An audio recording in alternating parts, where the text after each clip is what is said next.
I don't want to be strong like man who look pretty. I want to be strong like bitch that fight bears in the forest.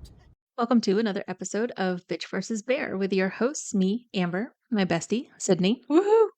We are co-owners of Shield Maiden Training Co., and this is a show where we bitch, laugh, and chat about all things fitness and wellness related to women and the LGBTQIA plus community. That is exactly what we do. It is exactly what we do. I love that we finally have figured that out. 66 episodes in. No, We got it. we got We it. got it. It's fine. We are wrapping up January. Amber and I are Sitting in playing. different directions. We're sitting in different spots and we're playing footsie under the table accidentally. Can't figure out how to configure ourselves on different sides of the table. It's going well. So, yeah, end of January. And this is the time of year. It's been dark, it's been cold, we're post holidays, all of those things. And we've been Mhm. talking about, getting ourselves to the doctor, which is, for some of us, a very large hurdle. It can be, yes. Yeah, for a multitude of reasons. But one of the things that we wanted to draw some attention to, maybe you don't consider this when you're thinking about getting like your physical and making doctor's appointments, is the importance of regular mental health checkups. What? I know, right? So, a lot like your normal checkups with your doctors, your mind can also utilize a checkup with a mental health professional. And Fair. yeah, I mean, it's a pretty good thing. Mhm. And so if you're not somebody who kind of normally considers getting an annual mental health physical, I think there's a lot of reasons why. One, it's just not something we think of as like part of our cycle. And there's also like this pervasive stigma around mental health. Still, even in this day and age, Mhm. where we're all much more comfortable talking about it. And so this stigma arises from a lack of understanding of mental health. Right. There's a lot of kind of ignorance and misinformation around it, and also because people have negative attitudes or just overall beliefs towards mental health issues, there's a lot of prejudice there. Yeah. We generally think of two types of stigma: the public stigma, which is the reaction of the general population, Mhm. and then the self stigma, which I think more people have than they realize. That it's okay for their friends and family to go to mental health professionals and seek guidance and support. But oh, I I don't need no, that. That's no. not for me. Yeah. Uh-huh. So that self stigma is definitely like very, very pervasive. Much more so now, I think, than the more public stigma. Yeah, I think public stigma has not disappeared, but lessened, relented. I don't know. It Yeah. seems much more acceptable and mainstream to seek therapy at Yeah. this point. Yeah.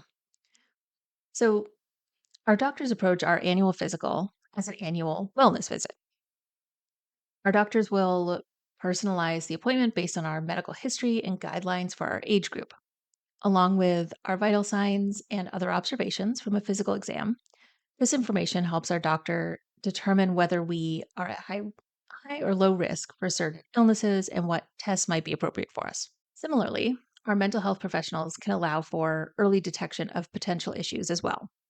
Screening for depression, anxiety, sleep issues, drug and alcohol use, domestic violence, and postpartum depression for new parents.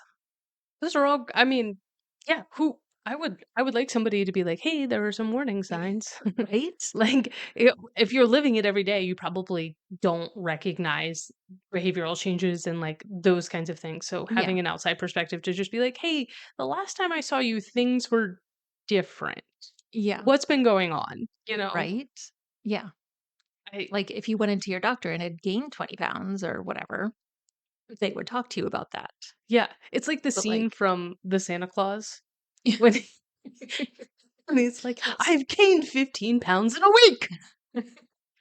You should definitely see your doctor about Yeah, that. and his doctor's like, "Well, Um, what have you been eating?" And he's like, cookies, milk." Mm. Like, it's kinda yeah. similar. So you go into your therapist and they're like, well, what have you been thinking about? The Cookies, milk. apocalypse. Cookies, milk. Okay, so probably there's some of you out there listening who are thinking to yourself, "Oh, I like this topic, but nothing in the last year has changed that I would need to go and, talk to a mental health professional about." Mhm. But according to the National Alliance on Mental Illness, about 18.5% of all adults in the US experience some kind of mental illness in any given year. Hmm. And of those, about a little over 4% are subject to an illness or disorder which significantly constrains at least one major life activity. Yeah. So when I think about that, it's like, okay, something's going on and I no longer like to do the hobbies that I once did. Right. Or I have a hard time getting out of bed, or I'm now binge eating. Like it's Yeah. it's impacting kind of like those daily living things. Hmm. Also, approximately 7% of all US adults undergo at least one bout of depression annually, Hmm. and more than 18% of adults experience some kind of disorder related to anxiety, for instance, phobias or obsessive compulsive disorder. Wow. Like, Okay. yeah. So, you might be thinking to yourself, this doesn't impact me, but there's a strong likelihood that you're going to fall into one of those percentages at some point. Yeah. I mean, those are not small or Yeah. insignificant percentages. No. Okay. So, while we are encouraging annual visits to a mental health professional, we would be remiss by not stating that consistent visits build a strong therapeutic relationship between you and your mental health professional. This relationship is crucial for effective treatment as it fosters trust, open communication, and collaboration between yourself and your selected mental health professional. While you may only think of visiting a therapist for things like depression or anxiety, there are many other benefits to building a relationship with a mental health provider, such as skill development. Many health professionals can teach and reinforce coping skills, stress management techniques, and strategies for dealing with challenging situations or just everyday life, which is pretty challenging nowadays. Um, Regular sessions provide an opportunity to practice and refine these skills. Yeah. I mean, I think it's such a beneficial thing to practice outside of like the actual situation. Like Mm, it's when you think about like playing a sport as a kid, you went to practice so that when you were game day, you know what to you do. knew what to do. Same concept, Yes. right? Like so they also help with personal growth. And I think Yeah. most of us, tune into books or podcasts or things for that element of personal growth. Hmm. Like humans are naturally inquisitive. Yeah. So, mental health professionals can assist with not only symptom management, but also with that personal development and growth. Regular sessions provide a space for self reflection. We love that here on Bitch Hmm. versus Hmm. Bear. Anytime we can self reflect and like do the work, I guess, and also explore like your own aspirations. Cause I think a Mm. lot of times, Yeah. especially now as adults, a lot of like what we wanted to achieve was put on us by other people. And it's like, is Yeah. that really your goal? Is that really something you're trying to go for? Or is that a societal pressure? Is that a familiar Ah, pressure? yes. Those kinds of things. And this gives you a safe Mhm, space mhm. to be like, I don't actually want to do that. That's not part of my life plan. Yeah. Yeah. Yeah. And It's a in good point. that, there's a lot of that emotional support because they're creating that Yes. safe space so that they can give you time to explore. There isn't like pressure to be like, you have to decide on this right now. Yeah. And that's really nice. And they have no expectations or investment in what you decide to do. Yeah, exactly. Unlike people, even well-meaning loved ones who think that they have your best interests at heart and are supporting you and maybe are, but they still have expectations of who you are and Yeah, who they think you are and where they think you're going, absolutely. which can be hard. And it can be really hard to express your own thoughts and emotions to them. Like, we tend to get a little bit more emotional when we're talking to people who have a vested interest in us. What?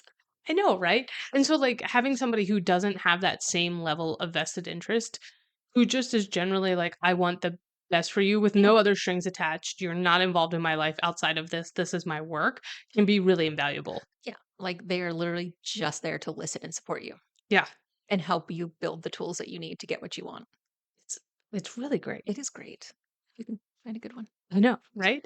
It also they can help with accountability, and I think Mm, that this is something that people don't always consider when thinking about their mental health professional. It's much like, going to the gym and having your gym buddies. Like regular appointments provide that sense of like accountability for yeah. following through with the strategies that you're talking about in your sessions, right? Like so that whether Yes. that's self-care, whether that's therapeutic, whether it's the exploration of like goals and reflection, like they're there to make sure you show up. One, Yeah. because you're paying Well, yes. them. There's that component. and and we know like when we pay for things, we're more likely to because we're invested in them. Right. Yes. And so it can be really helpful for individuals that are kind of struggle already with accountability, but are Hmm. also working on things like behavior modifications and lifestyle changes. Right. Exactly. So regular visits can also contribute to normalizing the idea of seeking mental health support, continuing to break down that stigma. It reinforces the notion that taking care of your mental health is just as important as taking care of your physical health. I would say in some cases, maybe even more so, I would because I your would mental health argue, could yeah, very much impact your physical health yeah. and vice versa. We truly believe in the interconnectedness of our minds and bodies. While you may feel that you are doing everything right for your body, consider the last time you checked in with your mind. I would say 'Cause many of us like to just be like, I'm going to stay active and busy because I don't want to hear my own thoughts. because checking in is hard Checking and in is hard. uncomfortable, It is. and we don't like to do hard and uncomfortable things. No. So, your mind plays a vital role in your health and wellness, and you might be surprised at what you've been ignoring or sweeping under the rug. I think we can all say that. I think there are always things that we're like, just if I pretend it's not there, it won't be there. I mean, to be fair, I don't think I'd be surprised. I think I'm very much aware of the things I sweep under the rug. I think I think people in our generation are. I Yeah. do think that, and I know there's so many things on the internet and all of this going out, but you know, the one of the biggest differences between our generation and the generation before us is we are not only incredibly aware of the generational trauma, Yes. but we're willing to address it. Yeah. And there's been a long time stigma, as we've talked about, and I think that that's the biggest difference is that Mhm. we're willing to be like, hey, this happened. And we're also willing to take ownership of whatever we pass along. Right. And I think that's a big difference. I think there's a bigger awareness for maybe our generation and onwards of, you know, saying, "Oh, we see what's happening. We see what happened to us. We see what happened to our parents and their parents, and we're not going to do that anymore. We're Or going to work on ourselves so exactly. that we don't pass this on again." And if we do, we're gonna say not just apologies. I don't care about an apology. I Yeah. don't need an apology. I don't want you to apologize to me. What I want you to do is own it. Say, yeah, that is exactly what I did. I did not mean to impact you negatively, but I did. I And recognize for that I did, I can recognize that I did. and I want to take action steps to be better going Yes. forward. I think that's the important part. Yeah. Like own what you did and then make a plan for how you're not going to do it anymore. I don't need you to apologize for something that happened in the past. And I think that that's a big thing, even just like we go to our therapist to be like, we see all of this. Yes. Help us work through it because Right. there are people in our lives who refuse to own these things. Yes, and acknowledge that there was trauma and things that happened and affected others. Yeah, and it's like, I'm not upset by the choice. Of course you had to make choices. We all have to make Yeah. choices and they impact others. Recognize the impact that you had. So if you're listening to the end of this, this is our wrap up of we really like going and seeking support outside of our family and friends. It's so important, and it might take time. Hmm. It this is like finding a therapist or a counselor or whoever. It takes time and it takes trial and error because this is a person that you have to be comfortable with and you have to trust.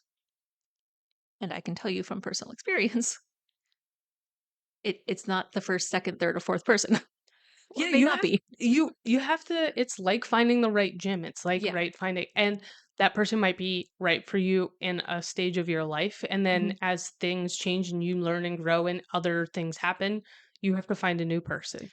Yes. The therapist that I used when I was in my 20s is probably not somebody that I would go back to now because I was in a very different stage working on very different things, like figuring myself out Yeah. versus now where I'm like, okay, it's me, but also like the world around me and how do I, and like Yeah. 22-year-old me was like, what are good positive coping skills? Mm. Yes. 36-year-old me is like, how do I break down generational trauma? And also, how do we stop perpetuating racism? Yeah. Like Yeah. 22-year-old me could not think of those things. It was a little more self-focused, and that's to Yeah, be expected for that age. exactly. I think it's also important to think about. I feel like we might have maybe I think we talked about this with like physical doctors, but like the same as with physical doctors, therapists have specialties Mhm. and they have ways of treatment and philosophies of treatment that are different from each other. So like finding the right person who can help you deal with childhood trauma, deal with divorce, to deal with postpartum depression. Like those might all be different people. Yeah, and likely will be. Yeah. And then like finding the therapist who has an approach that you like. Because I know, the couple different people that I've talked to, one had they had very different approaches. And like one of them, I was like, I don't feel like this is progress. Like, I don't feel like anything is being resolved. I don't feel like we're addressing anything. And so, like, that didn't really work for what I wanted to get out of it. Yeah. And then I found somebody that was like, oh no, we're going all the way back. We're going to address all these things that happened in your past. And I was like, okay, all right, let's do it. You're like, "Oh, this is unbuckling the generational trauma. It's happening. It's I am happening right now." unpacking my luggage. It's The just like baggage is coming out. Amber walks in and is just like, "I've brought it all with me. Where should I put it?" Every time I go to a new therapist, I'm like, here it is. Unpack it. Just like mason jars. Because we're millennials, so obviously everything's in mason jars. Obviously. Reuse, reuse. What is it? Reduce, reuse, recycle? Yeah. Yeah. All right. Well, hey, in case you didn't get it, Mind Matters. We're big proponents of it. We think everybody should find somebody to talk to Mhm. that has a background maybe in this and isn't Yeah. just your spouse or your best friend. Because I don't know if you can tell, but unloading your baggage is a lot of work. And your best friend or your spouse doesn't get paid enough to help you unload it. That's true. Yes. So, unless you want to start paying them. I mean, there's always that option, I guess. I mean, I guess so. I don't know what you're trying to get out of it. It might be weird, but you know, try and try and find somebody that you connect with. Think about it like your physical health. Even if you don't go consistently, think about getting checkups regularly Mm. so that you know what you're dealing with. And keep tuning in because we're awesome Well, yeah. and you're awesome. Hmm. And together we make an exceptional pair. For sure. I think that's a wrap. That's a wrap. Or On Amber's going to have January. to edit this. It's going to be great. Wrap on January. Cue music.